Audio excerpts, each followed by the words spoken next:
Hi friends, അങ്ങനെ നമ്മൾ 40 day study പ്ലാനിൽ നിന്ന് ഡേ 32 എത്തിക്കുകയാണ്. ഇനി വളരെ ലിമിറ്റഡ് ആയിട്ടുള്ള സമയം മാത്രം നമ്മുടെ മുന്നിലുള്ളൂ. അപ്പൊ നമുക്കറിയാം, നമ്മൾ ഈ ദിവസങ്ങളായിട്ട് റിവിഷനാണ് നമ്മൾ ചെയ്തുകൊണ്ടിരിക്കുന്നത്. അതായത് നമ്മൾ മുന്നേ പഠിച്ചതിന്റെ റിവിഷൻസ്. അപ്പൊ നമുക്ക് ഇന്ന് മെയിൻ ആയിട്ട് റിവിഷനായിട്ട് നോക്കാനുള്ളത് കോൺസ്റ്റിറ്റ്യൂഷൻ പാർട്ടാണ്. അതായത് അതിൽ മെയിൻ ആയിട്ട് നോക്കാനുള്ളത് ഭരണഘടനാ നിർമ്മാണ സമിതി, അതേപോലെ മൗലിക അവകാശങ്ങള്, മൗലിക കടമകള്, മാർഗനിർദ്ദേശ തത്വങ്ങള്, ഗവൺമെന്റിന്റെ ഘടകങ്ങൾ എന്തായാലും നോക്കണം.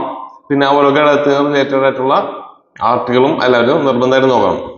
പിന്നെ വരാനുള്ളത് ഭേദഗതികൾ, ലിസ്റ്റുകൾ, പിന്നെ അത് എവിടെ നിന്ന് കടം കൊണ്ടുവന്നുള്ള കാര്യങ്ങൾ, അതൊക്കെയാണ് മെയിൻ ആയിട്ട് കോൺസ്റ്റിറ്റ്യൂഷൻ ഭാഗത്ത് നോക്കാനുള്ളത്. പിന്നെ നമുക്ക് നോക്കാനുള്ള ഹോട്ട് ടോപ്പിക്സ് നമുക്ക് നോക്കാനുള്ളത് സമുദ്രജല പ്രവാഹങ്ങളാണ്.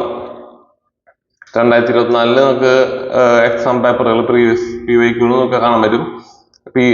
ഈ ഒരു ഭാഗത്തുനിന്ന് ചോദ്യങ്ങൾ വരുന്നത് ട്രെൻഡാണ്. പിന്നെ അതേപോലെ തന്നെ അത് സംസ്ഥാന പുനഃസംഘടനാ കമ്മീഷൻ, PSCയുടെ ട്രെൻഡ് അനുസരിച്ച് ഇത് ഡിഫോൾട്ട് ചോയ്സ് ആണ്, സംസ്ഥാന പുനഃസംഘടനാ കമ്മീഷൻസ്. പിന്നെ അതുപോലെ ഗാന്ധിജിയുടെ ഒട്ടുമിക്ക ക്വസ്റ്റ്യൻ പേപ്പറിൽ വരാവുന്ന ഒരു ടോപ്പിക്കാണ്. പിന്നെ അതേപോലെ തന്നെ INCയുടെ സമ്മേളനം നടന്ന വർഷം, ആരായിരുന്നു അധ്യക്ഷൻ, അതിന് റിലേറ്റഡ് ആയിട്ടുള്ള പ്രത്യേകത, ഈ 3 കാര്യങ്ങൾ മെയിനായിട്ട് നോക്കി വയ്ക്കണം. പിന്നെ ക്വസ്റ്റ്യൻ പേപ്പർ 52/2024 അതുപോലെ 76/2022 ഈ രണ്ടും നോക്കേണ്ടതാണ്. ഇതൊക്കെയാണ് മെയിനായിട്ട് നോക്കാനുള്ളത്. എല്ലാവരും നല്ല രീതിയിൽ പഠിക്കണമെന്ന് വിചാരിക്കുന്നു. അപ്പൊ നല്ല രീതിയിൽ ഉറപ്പാണ് പഠിക്കുക. എക്സാമിന് കുറച്ച് ദിവസം മാത്രം മുന്നിലുള്ളൂ. അപ്പൊ thank you, have A nice day.